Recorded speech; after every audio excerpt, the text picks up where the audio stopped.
Irmãos, no domingo retrasado, eu havia começado a exposição do verso 17, falando sobre os fundamentos da oração. Então, no domingo passado, no domingo retrasado, nós vimos uma definição muito clara da oração, de como é que Paulo ele orava e a quem Paulo ele orava. Paulo deixa muito claro no verso 17, que nós iremos ler agora, a oração que ele fazia, e depois nessa dinâmica da oração, então nós começamos a fazer uma compreensão a partir de cada termo desta oração. A Leila vai fazer a leitura do verso 15 ao 17, mas nós estamos apenas no verso 17. Por isso também eu, tendo ouvido a fé que há entre vós no Senhor Jesus e o amor para com todos os santos, não cesso de dar graças por vós, fazendo menção de vós nas minhas orações, para que o Deus de nosso Senhor Jesus Cristo, o Pai da glória, vos conceda espírito de sabedoria e de revelação no pleno conhecimento dele. Então, a gente percebe que Paulo, ele dirigia a sua oração ao Deus Pai, e ele diz Pai de nosso Senhor Jesus Cristo. Então, só para a gente relembrar, a oração de Paulo, ela não era direcionada ao Espírito Santo, ela não era direcionada ao Senhor Jesus, ela era direcionada a Deus, o Pai. E a oração que ele fazia em nome de Deus, o Pai, era em nome de Jesus. Então, Paulo deixou muito claro que o caminho da nossa oração é somente em nome de Jesus Cristo. E a nossa oração é direcionada a uma única pessoa, não a várias pessoas. E não em nome de várias pessoas. Então, Paulo deixa claro, específico. Ele é muito específico nesse quesito. Oração dirigida ao Pai, só ao Pai, ninguém mais. E em nome de Jesus, em nenhum outro nome mais, só em nome de Jesus. Por quê? Porque Jesus Cristo é aquele que abriu o caminho para o Pai. Jesus é aquele que abriu o caminho para o Pai. Hoje, nós vamos, na dinâmica da oração, observar o segundo termo, que é o Pai da Glória. Pai da Glória é o que nós vamos focar hoje. Eu sei que eu sou bem deficiente e confesso a minha incapacidade para expor sobre este assunto, Pai da Glória, porque é algo que é muito profundo e muito amplo, e a minha incapacidade eu reconheço diante de algo tão grande como esse termo, e por isso eu peço aos irmãos que tenham um pouco de paciência e me permita, na minha limitação, tentar passar aqui um pouco daquilo que a gente entende aqui sobre o Pai da Glória. E diante desse termo Pai da Glória, eu vou a ele com a mesma maneira de pensamento e atitude que Moisés estava ali diante da sarça ardente. Em Êxodo, capítulo 3, verso 5, Deus diz ao Moisés que ele tirasse as sandálias dos pés, porque aquele lugar onde a sarça estava queimando, onde o Pai da Glória estava se manifestando, era um lugar santo. E então o Moisés, ele tira as sandálias dos pés e vai ali para aquele momento reconhecendo que ele era incapaz de compreender e de explicar aquele fato. Quem explica uma coisa que está pegando fogo e não consome? não é? Então, o que provoca em nosso coração, e em meu coração principalmente, quando estou diante de um termo como esse, e tão profundo, é simplesmente medo de falar o que não é e temor. E o que eu peço aos irmãos nesse momento é que todos nós, diante disso, tenhamos esse mesmo sentimento, esse temor e esse tremor, e busquemos reconhecer aqui, não é, esse termo, Pai da Glória. Sem dúvida nenhuma, o que é que Paulo está querendo dizer aqui, quando ele diz e chama Deus o Pai de o Pai da Glória? O Deus Pai de nosso Senhor Jesus Cristo é o Pai da Glória. Ele está querendo dizer aqui uma coisa só: não é que Deus é glorioso, não é que Deus tem glória, melhor, não é que Deus tem glória. Ele está que Deus é a incorporação de toda a glória. Não existe glória fora de Deus, da pessoa de Deus.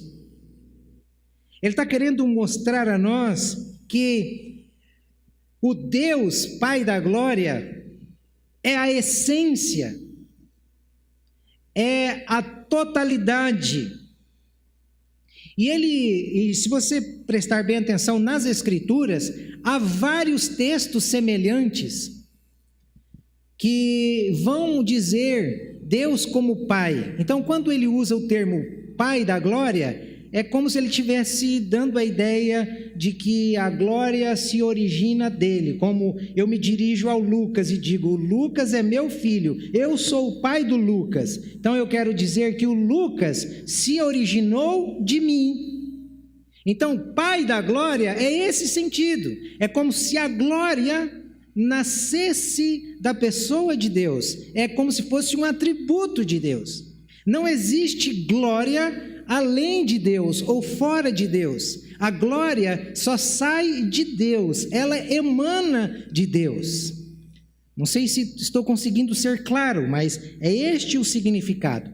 E há muitas frases semelhantes, como Deus, aquele que origina, aquele que dá sentido, como Pai, como o Senhor de tudo. Por exemplo, se você pega em Hebreus, capítulo 12, verso 9, você vai perceber que Hebreus 12, 9, o autor vai usar a mesma expressão, dizendo que Deus é o Pai dos Espíritos. Então, o que ele está querendo dizer? Que não existe vida, que não existe Espírito fora de Deus. Deus é o originador dos Espíritos. Deus é o originador da vida. Se você vai, por exemplo, para Tiago, capítulo 1, verso 7, vai dizer que Deus é o Pai das luzes. Se Deus é o Pai das luzes, logo, quando estamos fora de Deus, estamos em trevas. Por isso que Jesus, quando veio representando Deus nesta terra, ele se diz, ou ele disse ser a luz do mundo. Por que ele disse ser a luz do mundo? Partindo do pressuposto que no momento da queda, o governo desse mundo passou ao pai das trevas, Satanás, o pai das trevas. E a partir então de Isaías capítulo 9, existe uma outra semelhança, onde você percebe o profeta se dirigindo a Deus como o Pai da eternidade. Então o que ele está querendo dizer? Está querendo dizer que fora de Deus não há outra vida. A eternidade só existe em Deus. Deus é o Pai daquilo que não tem fim. Ao mesmo tempo, o profeta está querendo dizer, se ele é o Pai da eternidade, significa que ele não foi criado. Como todas as coisas têm um fim, ele não tem. Por quê? Porque todas as coisas nascem dele. Ele não foi criado, ele não foi projetado, ele é o Criador. Então, olha o que essa expressão Pai da Glória nos leva a essa direção, como que todas essas coisas refletem uma coisa só, a sua glória, o seu poder, a sua essência. O Deus que, após ter feito tudo, ele olha e se admira e diz que tudo o que ele fez, ele usa um superlativo, dizendo que tudo que ele fez era muito bom. Imagine muito para o eterno. O que é muito para o eterno? O que é muito na eternidade? Então a gente olha para esses textos e a gente percebe que a glória de Deus, em resumo aqui, é a excelência. É como se o Paulo estivesse dizendo assim, o Deus Pai de nosso Senhor Jesus Cristo, ele é o Pai da glória, ou ele é o Pai da excelência, ou ele é o Pai da perfeição, ele é o Pai criador de todas as coisas. A glória é apenas um atributo dele, nada mais, nada menos do que isso. E essa glória é absolutamente indescritível. Quem em sã consciência conseguiria descrever a glória de Deus? Nós podemos às vezes contemplá-la. Nós perdemos a oportunidade em muitos momentos de contemplar a glória de Deus. Para vocês terem noção de como essa glória ela é tão indescritível, que o Estevão, primeiro diácono lá na instituição de Atos, o Estevão, no momento em que ele estava prestes a ser julgado e apedrejado, no capítulo 7, verso 2, eu acho que esse texto deve estar aí, tá. Você pode ler, Leila, por favor? Estevão respondeu, irmãos e pais, escutem. O Deus da glória apareceu a Abraão, nosso pai, quando este estava na Mesopotâmia, antes de morar em Harã. Então percebam, o Estevão, com toda aquela comunhão que ele tinha com Deus, ele não consegue descrever Deus, ou a glória de Deus, com palavras. Ele se dirige ao seu povo, à sua nação, e principalmente aos líderes do judaísmo, e diz, olha, o Deus da glória. Que Deus da glória é esse? É aquele Deus que pega uma sarça, uma árvore, e a incendeia, e não permite que ela seja consumida. Como que explica um negócio desse? Pega uma folha de papel e acende um fogo nela, para você ver o que vira. Esse homem que não está conseguindo descrever o Pai da Glória, no momento em que ele estava sendo apedrejado, ele consegue ver aquilo que Moisés queria ver e não viu. Diz que o céu se abre e ele vê Jesus em pé no trono. Certamente Jesus ficou em pé ali, essa é a minha imaginação, né? Certamente ele ficou em pé ali para recebê-lo com um abraço, que ele estava sendo apedrejado, e eu acho que não tem nada mais que anestesia o sofrimento de pedradas do que você ter a contemplação visível do Deus da glória. E o Deus da glória, representado na pessoa do Filho em pé no trono, no trono se senta. E se ele vem em pé é porque o cara está indo na direção dele. É daí que surge aquela minha heresia, que o primeiro encontro nosso com Cristo é um abraço, uma toalha para enxugar as nossas lágrimas e para dizer: filho, ó, valeu a pena, você viu essas pedradas, para onde que ela te trouxe? Olha o que te esperava. Moisés queria ver isso que você está vendo. Então, você percebe que ele não conseguiu. Paulo vai dizer que o Pai da Glória, ele habita numa luz inacessível. Se o Pai da Glória habita numa luz inacessível, nas entrelinhas é como se ele estivesse dizendo assim: quem consegue descrever esse Pai da Glória? É a mesma coisa que eu dissesse para você em outras palavras: quem aqui consegue olhar para o sol e ficar olhando para o sol? São coisas práticas. A Bíblia ela é muito prática, é a gente que faz uma leitura às vezes equivocada. Então, olha o que 1 Timóteo 6,16 vai dizer. O único que possui imortalidade, que habita em luz inacessível, a quem ninguém jamais viu, nem é capaz de ver. A ele honra e poder eterno. Amém. O Pai da Glória habita numa luz inacessível, aquele que ninguém viu e ninguém é capaz de ver. Isso tem uma ligação com a primeira reflexão que fizemos. Por isso que é difícil nós orarmos. É mais fácil eu conversar com quem eu estou vendo, né? Eu travar um diálogo com o Paulinho, é muito mais fácil, eu vou ficar horas e horas conversando com ele, se o assunto for interessante. Agora, travar um diálogo com quem você não vê, que é o Deus da glória, é difícil. É muito difícil. Concorda que é mais difícil orar do que pregar? Para nós parece que não, né? Porque as nossas orações são rezas.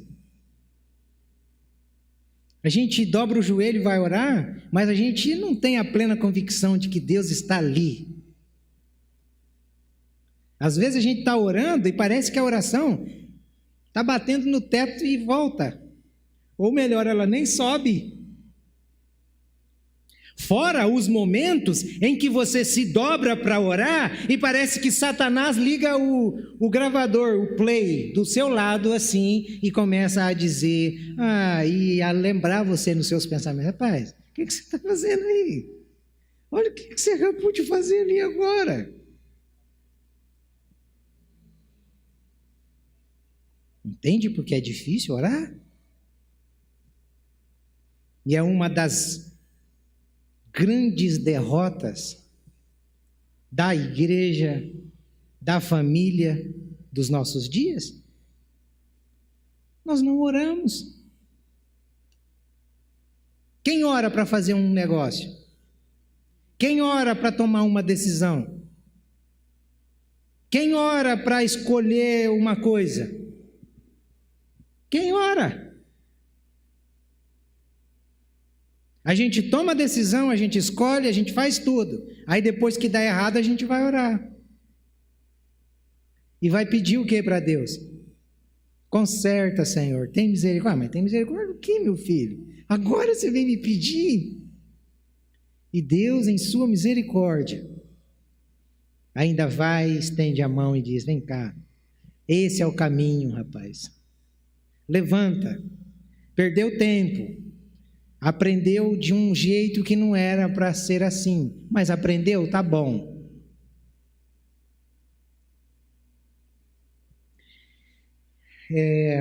A gente pode ver a glória de Deus de duas formas, e a Bíblia ela demonstra isso. Você estava dizendo que nós não podemos ver o Deus da glória. Ninguém aqui vai ver Deus e vai ficar em pé aqui, não. Não tem esse negócio. Então, aquele negócio assim de que, olha, Deus falou comigo, audivelmente, eu tenho medo disso. Rapaz, você está doido? Nunca vi um negócio desse. O Espírito Santo pode trazer coisas no nosso coração, na nossa mente. Agora, dizer que ouviu, literalmente Deus, talvez o Abraão tenha ouvido. E precisava de ouvir mesmo, né? Porque para ser o pai da fé naquela situação de pegar o seu único filho e subir há 3 dias, e quando Deus, vocês percebem que quando Deus pede um sacrifício para a gente, Ele não pede para a gente fazer nada no imediato, nada no impulso. Ele não pede para o Abraão falar assim, vai agora e sacrifica o teu filho. Não, pega o teu filho e vai até o monte Moriá. Eram quantos dias de andança? 3 dias. 3 dias dá para você pensar, hein? A sacada de Deus. Nosso Deus não é Deus de impulso. O Pai da Glória é o Pai da Glória que nos leva a coisas difíceis para nós, mas nos leva de uma maneira racional para a gente caminhar pensando. E são 3 dias para esse homem sofrer. Pensando, eu vou, eu não vou. Aí tem que ouvir uma voz mesmo, não dá para titubear.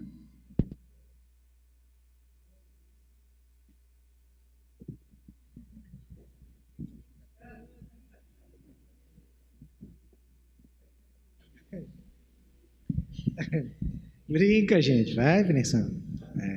Se fosse outro lugar, eu ia dizer o bicho ruim está furioso. Mas não é, é a bateria, você está vendo? É a pilha, não é o capeta. Ali foi a pilha, aqui foi o problema do Osmar.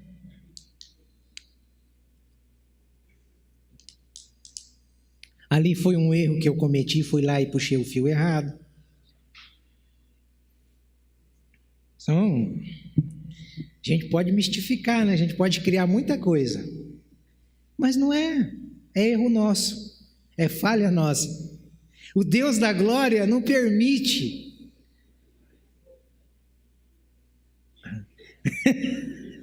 O Deus da glória não permite que os planos dele sejam frustrados, sejam falhados. Essas falhas, esses erros, é tudo do Itamar. É tudo é culpa do Emerson que deixou faltar pilha. Olha o Adão se manifestando.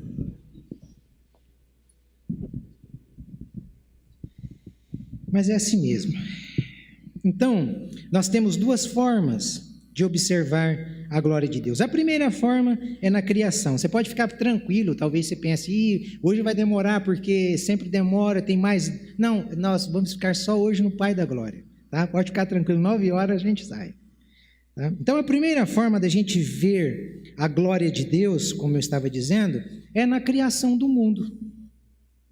E nós perdemos muito por não observarmos, por não contemplarmos as coisas criadas.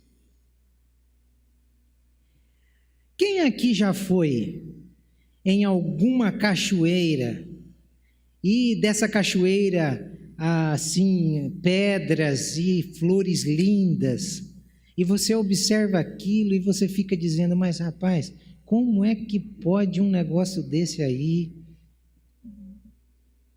ter acontecido, como dizem aí, de uma explosão? Como é que pode um negócio desse? Já deixa lá, viu, Jacaré, preparado, que vai ser agora. Como é que pode? Então a gente vai olhando para tudo isso e a gente vai perdendo. Vai perdendo a capacidade de contemplar o Deus da glória. Por isso que nós precisamos de uma mente contemplativa. Olha o que o salmista, no Salmo 19, verso 1, vai dizer. Os céus proclamam a glória de Deus, e o firmamento anuncia as obras das suas mãos. Os céus proclamam a glória de Deus, e o firmamento anuncia as obras de suas mãos. Responda-me. Responda-me. O sol, a lua, os planetas. Quando você olha para todo esse firmamento, quem sustenta tudo isso em suas mãos? Você já tentou ver algum vídeo no YouTube sobre as galáxias ou o buraco negro? Rapaz, aquilo me dá um medo. Me dá um medo porque eu fico pensando, meu Deus, se o Senhor habita no terceiro céu, coisa minha, tá? Loucura minha. Será que o nosso espírito, no momento em que vai ser levado, vai ter que atravessar todo esse negócio aqui, mas tem que ser acompanhado, porque sozinho eu não vou ter coragem. É uma coisa imensa. Agora, quem é que sustenta tudo isso? É o Pai da Glória. É o Deus eterno. Quando você olha para as estações do ano, gente do céu,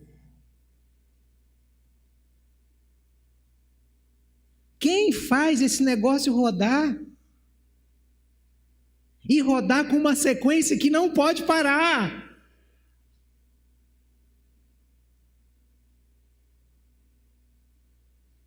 Como que uma mente não pode contemplar uma coisa dessa? Não pode porque o seu entendimento foi cegado pelo Deus deste século. Por isso que Paulo vem lá de cima, ele primeiro começa falando da iluminação, da eleição, da salvação, para daí chegar ao ponto de dizer assim, só aquele que é filho do Deus e Pai de nosso Senhor Jesus Cristo é capaz de contemplar o Deus da glória, o Pai da glória.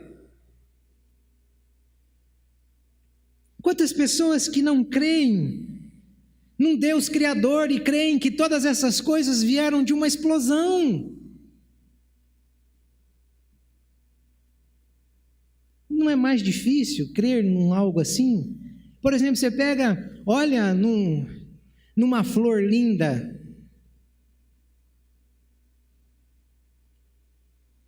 e aí você percebe um jardim florido, você percebe aquela multidão de flores. Não é coletivo de flores, não é multidão. Se fosse buquê, seria ramalhete, mas então vamos pegar um ramalhete de flores. Você pega um ramalhete de flores, todo florido, um buquê todo florido, e você olha para aquelas cores e você diz, calma aí, esse negócio veio de uma explosão, mas devia ter muita lata de tinta. E essas latas de tintas, elas pintaram tudo isso com uma perfeição tão grande. Pega e coloca um monte de lata de tinta próximo de uma bomba e faz uma experiência para ver se tem ordem e organização de cores. Não tem. Não tem como. Só pode ser Deus. Só pode ser o Deus Pai de nosso Senhor Jesus Cristo. Só pode ser o Pai da glória.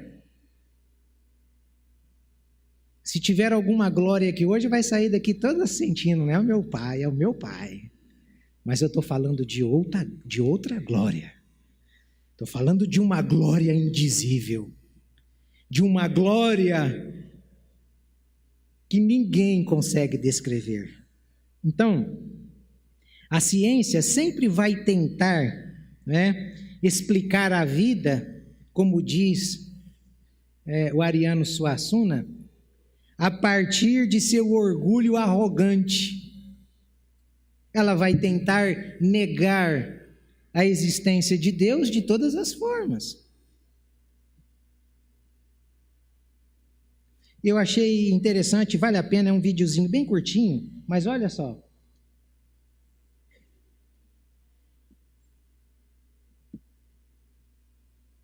Eu estava numa livraria no Recife e peguei um livro de Engels, um grande filósofo alemão, o companheiro de Marx, e que é muito respeitado.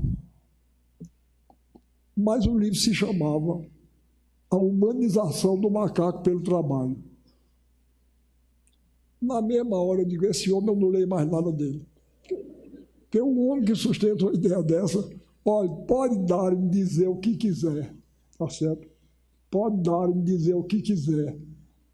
Mas eu não aceito que a inteligência humana tenha evoluído a partir da inteligência do macaco, ou seja, de que bicho for. A diferença é grande demais.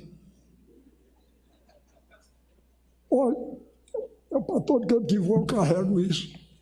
Eu vou mostrar a vocês. Eu não vou dizer nem a Divina Comédia ou a Nona Sinfonia de Beethoven, para não humilhar os macacos.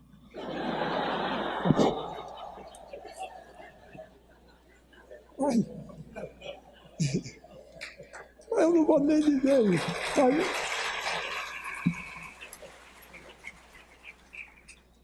vocês vejam o seguinte.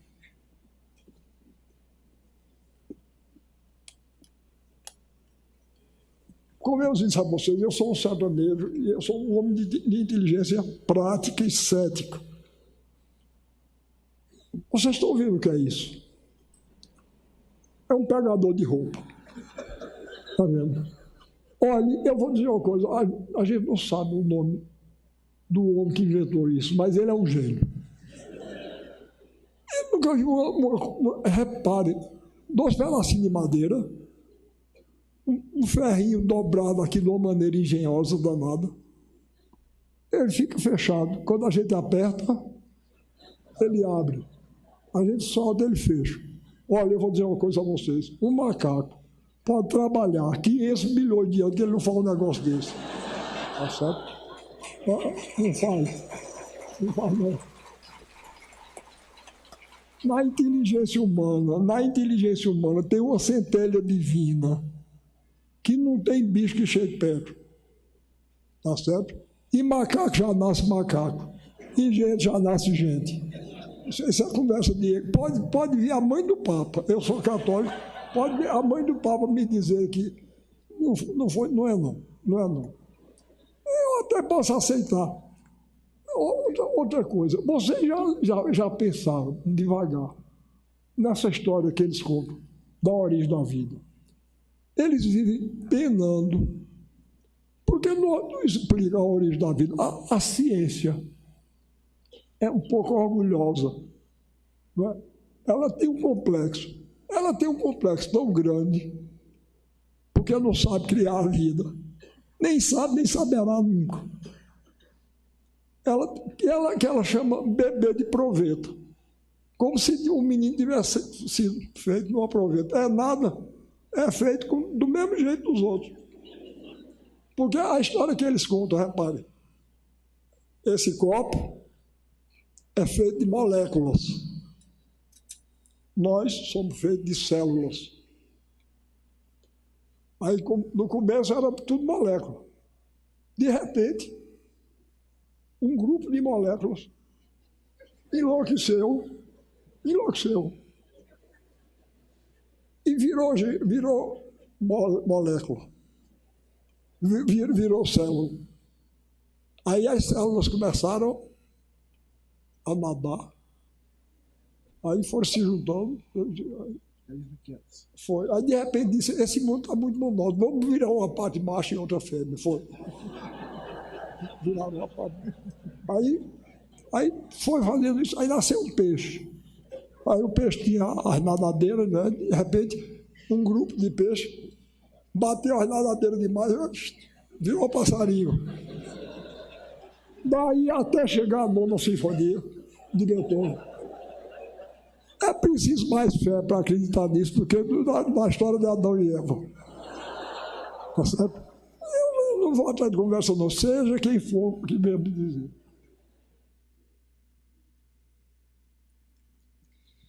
Percebem que tudo foi feito por Deus. Ele é o Pai da glória. A glória dele é que produziu tudo isso. E nós fomos feitos para a glória dele. Então, por mais que as pessoas tentem nos confundir ou tentar colocar alguma outra coisa, querendo dizer que não foi Deus quem fez, vocês perceberam que ele disse que ele tem uma mente cética? E mesmo tendo uma mente cética, ele disse que é mais fácil de acreditar na história de Adão e Eva do que nessa origem da vida, de moléculas que viram células, e células que se rebelam e voam e viram aves. Então Deus criou tudo. Por mais pretinho que eu seja, eu olho e eu digo, eu não sou macaquinho. Eu não sou macaquinho. Dentro de mim, dentro de você, que também é de cor escura, existe, como ele disse, uma centelha divina dentro de nós. Nós somos os únicos animais que pensamos. Nós somos os únicos animais que nos comunicamos de modo racional. Por isso que no jardim, Deus disse que nós dominaríamos todos e não seríamos dominados pelos animais, porque nós fomos feitos à imagem e à semelhança do Deus da glória. Dentro de você, dentro de mim, existe um espaço. Sabe aquele vazio que às vezes a gente sente e a gente tenta preencher com outras coisas e nunca aquele espaço é preenchido com outras coisas? É porque aquele espaço é o espaço do Deus da glória. Só o Deus da glória é capaz de preencher e de suprir aquele vazio dentro de nós. Então eu não sei qual a sua convicção ao entrar aqui nessa noite, mas eu espero que o Espírito Santo esteja trabalhando para que também os seus olhos sejam abertos e você possa sair daqui mais contemplativo, mais reflexivo, que você possa sair daqui não como um filho das trevas, mas um filho da luz, que a partir de agora vai contemplar o Deus da glória. Por quê? Porque aqueles que não contemplarem o Deus da glória estão enrolados. Olha o que Paulo vai dizer em Romanos capítulo 1, verso 20 e 21. Porque os atributos invisíveis de Deus, isto é, o seu eterno poder e a sua divindade, claramente se reconhecem, desde a criação do mundo, sendo percebido por meio das coisas que Deus fez. Por isso, os seres humanos são indesculpáveis, porque tendo conhecimento de Deus, não o glorificaram como Deus, nem lhe deram graças. Pelo contrário, se tornaram nulos em seus próprios raciocínios, e o coração insensato deles se obscureceu. Percebem? Não há um justo, ou não há ninguém que se justificará diante de Deus dizendo, eu não o conheci. Ninguém lhe falou, ninguém falou a mim de ti. A própria natureza revela o Deus da glória. O Deus invisível se torna visível de duas formas. A primeira qual? Através da criação. E a segunda, através do nosso Senhor e Salvador Jesus Cristo. Deus se faz visível, o Pai da glória se faz visível de dois modos. Através das coisas criadas e através da encarnação do seu Filho. É engraçado que a história é dividida em dois tempos. Antes de Cristo e depois de Cristo. Cristo é o divisor de águas. Cristo é aquele que elimina todas as possibilidades para que alguém pudesse dizer, eu era uma pessoa que não tive o privilégio de contemplar a glória de Deus na criação e também não pude contemplar na história. A história por si só grita, anuncia que teve um homem diferenciado nessa terra. E como que a gente vê a glória de Deus em Jesus? Primeiro, a gente vê a glória de Deus em Jesus no seu próprio nascimento. O que eles chamam de bebê de proveta aí. Você percebe que eles querem dizer que o bebê de proveta ele foi criado de um jeito diferenciado. O único que foi gerado de um jeito diferenciado foi Jesus Cristo. Maria, a sua mãe, não teve relações sexuais com o José. Maria gerou Jesus através da sombra do Espírito Santo. A sombra do Onipotente a cobriu. Ela pariu sendo virgem.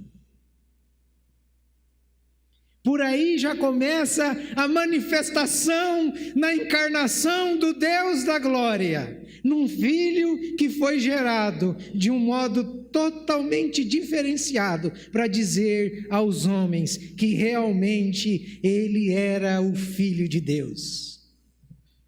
Ninguém mais foi gerado assim, só Jesus, o Filho do Pai da glória.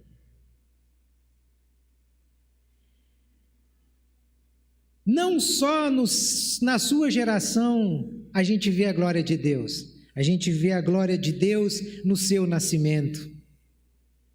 Quando ele nasce, descem os anjos do céu, manifestando a glória dos céus, cantando aos pastores, dizendo que o Deus da glória teve misericórdia dos homens, que um filho aos homens foi dado, o nome dele será Emanuel, Deus conosco, aquele que remirá o povo de Deus de seus pecados. Ali houve a manifestação gloriosa de anjos anunciando. Na vida ministerial de Jesus, nós também vemos a manifestação do Deus da glória na vida do Filho. Quando ele diz a um homem que está morto há mais de 3 dias e o chama para fora, venha. Quando ele anda sobre águas e as pessoas temiam pensando que ele fosse um fantasma.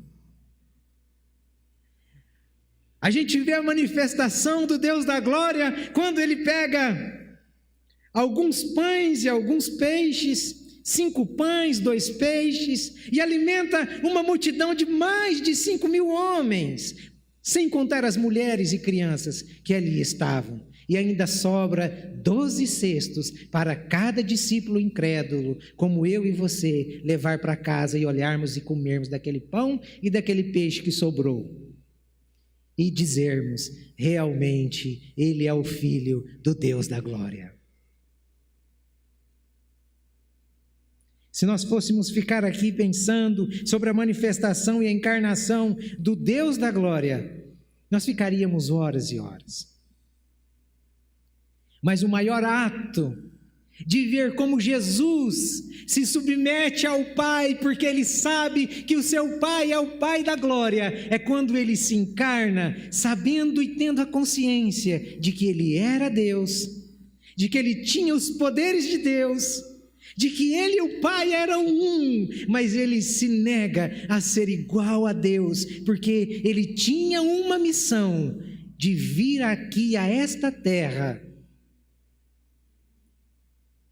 não somente para nos salvar, como eu disse, mas para glorificar a Deus, porque Deus Pai é o Pai da glória. Quer ver? Filipenses capítulo 2, verso 11. E toda língua confesse que Jesus Cristo é Senhor, para a glória de Deus Pai. Tudo o que Jesus fez, ele não fez para ser glorificado, ele fez para o Pai da glória ser glorificado, porque o Pai da glória é o dono de toda a glória. João, capítulo 17, verso 4. Eu te glorifiquei na terra, realizando a obra que me destes para fazer. E às vezes a gente se sente tão importante, né? Ele que era o Deus da glória, ele se esvazia disso tudo para simplesmente glorificar o seu Pai, porque ele sabe que a glória é do seu Pai, o seu Pai é o glorioso. Irmãos, que possamos ganhar essa mente. Quando mais Jesus demonstra que Deus é o Pai da glória, não só na encarnação, não só na vida ministerial, mas também ele demonstra Deus como Pai da glória no momento da própria ressurreição. Olha o que vai dizer Romanos capítulo 6, verso 4. Fomos sepultados com ele na morte pelo batismo, para que, como Cristo foi ressuscitado dentre os mortos, pela glória do Pai, assim também nós andemos em novidade de vida. Percebe? O Paulo inverte as palavras. Cristo foi ressuscitado dentre os mortos pela glória de quem? Do Pai. Porque o Pai da glória, ele tem esse poder de trazer à existência aquilo que não existe. Por isso que a criação revela a glória de Deus. Ele chama a luz no momento em que não há luz. Ele divide águas, dizendo haja porção seca, e só tinha água. A Bíblia diz que o Espírito de Deus pairava sobre a água. E aqui, quando Jesus está morto pelos nossos pecados, a ressurreição de Jesus, mais uma vez, não é para a glória de Jesus, é para a glória do Deus Pai da glória. Mateus capítulo 16, verso 17, onde Jesus também descreve, olha as palavras, notem vocês aqui as palavras que Jesus vai usar para dizer que em toda a sua vida, em todo o seu ministério, em toda a sua origem, só existe um que é glorioso e que é o Pai da glória, é Deus. Olha só, até na volta. Porque o Filho do Homem há de vir na glória de seu Pai, com os seus anjos, e então retribuirá a cada um conforme as suas obras. O Filho há de vir na glória de quem, irmãos? De seu Pai. De seu Pai. Então nós podemos encerrar aqui. O Pai da glória glorificou Jesus no seu nascimento, glorificou Jesus no seu ministério, glorificou Jesus na sua morte, glorificou Jesus na sua ressurreição, glorificou Jesus na sua ascensão, e Jesus está glorificado por causa do Pai da glória. Esta é a conclusão. Então, logo, aqueles que estão em Cristo Jesus também serão glorificados. Por isso que a minha pergunta a você nesta noite é: em quem você está? Se você estiver numa religião, não será glorificado. Se você estiver numa igreja, parede, não será glorificado. Mas se você estiver em Cristo, você será glorificado. Com que base? Duas bases. Colossenses capítulo 1, verso 18, a parte A, 1 Coríntios capítulo 12, verso 27. Ele é a cabeça do corpo, que é a igreja. Ora, vocês são o corpo de Cristo, individualmente membros desse corpo. Percebem? Se Cristo é o cabeça, e existe um corpo, e esse corpo é a igreja, e a igreja são aqueles que estão em Cristo, que é o cabeça, como que só a cabeça de um corpo vai ser glorificado e o corpo não vai ser glorificado. O que Paulo está dizendo é isso. Aqueles que estão no cabeça, que é Cristo, e Cristo foi glorificado, aqueles que estão nesse cabeça, que faz parte desse corpo, chamado igreja, também será glorificado. Qual a prova disso? Esse texto aí, 2 Coríntios, capítulo 3, verso 18. Somos transformados de glória em glória na sua própria imagem. Somos transformados de glória em glória na sua própria imagem. Nós estamos sendo transformados, irmãos. Por isso que hoje nós devemos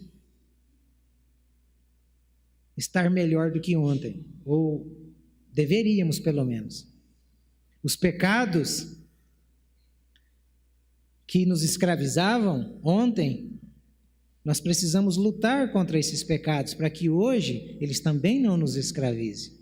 Essa transformação de glória em glória tem um propósito, de nos fazer semelhantes à imagem daquele que glorificou o Deus da glória. Quem? Nosso Senhor Jesus Cristo. Ele é o primogênito. Se ele é o primogênito, ele é o primeiro e é o exemplo que nós devemos seguir para também glorificarmos o Pai no nosso jeito de viver. Então nós nunca podemos nos esquecer de que em todos os momentos que nós dobrarmos os nossos joelhos para orar, nós estamos indo em direção ao Deus de toda glória. Tomemos bastante cuidado, que a nossa reverência aumente, que o nosso temor aumente, que a nossa devoção aumente e que o nosso louvor e adoração seja constante no momento em que formos orar. Ele não é o nosso servo. Ele não é aquele que está para fazer os nossos desejos. Ele não é aquele que está precisando de mim e de você. Pelo contrário, nós é que precisamos dele. Então tomemos bastante cuidado quando nos dirigirmos a ele. Ele é santo, ele é amoroso, ele é cheio de graça, mas ele também é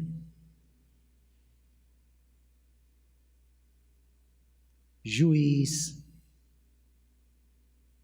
fogo consumidor. Ele é o autor e detentor da vida. Alguns pensam que o diabo mata. Olha, pode matar a carne. Porque Jesus disse: não temam aqueles que podem tirar a vossa vida. Antes temei aquele que pode mandar a sua vida ou o seu espírito para um lugar de eterno sofrimento. Deus é o autor da vida. Para vocês terem noção, a Bíblia é tão clara que Satanás nem a chave da casa dele tem. Jesus, quando morre e ressuscita, diz que traz consigo as chaves do inferno. E o inferno, a própria casa de Satanás, é criada pelo autor de toda a glória, o Pai da glória.